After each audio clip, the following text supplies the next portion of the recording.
It is a busy night, yeah. Another year begins. Yes. Hey, Ben, what's going on? Bob Brower again. Hey, Bob, how are you? Radio Nice to see you. Scott, right? Hey. And pleasure to see you again. So we Nice were to see hearing about on the tour bus about your grandfather, Herman, right? Yeah, Herman, my grandfather. Tell me, it sounds like he was a very colorful gentleman.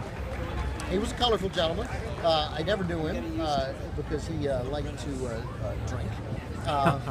And, he'd probably be, I don't know if he'd be alive today, but they could have saved Right. for, now. But in that era. That era, yeah, that's what you did. I mean, you went out with Bogart, you got drunk at lunch.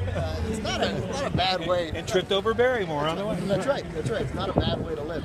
But yeah, my grandfather, he wrote Citizen Kane, and that's a legacy that, of course, everybody in this family is enormously proud of. And Sure. He was a terrific screenwriter. But he also, what I like best about him is his sort of unadulterated, unfiltered, better way to put it, hatred of studio bosses. So, he got fired all the time. My family lived in a really nice house in Beverly Hills. Right. He occasionally had to rent it out and rent an apartment because he'd lose his job so often. And at one point, he refused to do a movie, and he was punished by the studio, I think Columbia. Harry Cohn made him write a Rin Tin Tin.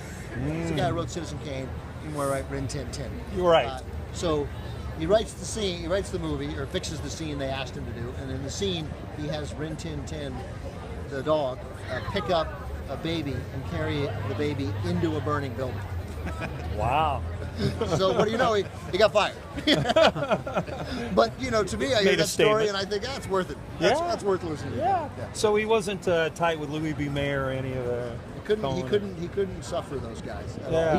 Even the smart ones, he couldn't handle. Right. He was his own man and. Yeah, which you admire, but I mean, probably made it sometimes a little difficult to work with him. Sure. Yeah.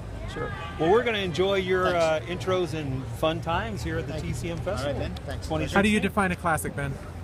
I don't define a classic. I let other people define classics. It moves. I mean, it's a movie. Simply put, it was a movie that would stand the test of time. But some of these movies, there hasn't been enough time. Like Spotlight's a classic. Mm-hmm. It's obviously All the President's Men is. I think it's important not to have a rigid answer to that question. Yeah. Makes sense. I've had a few tonight.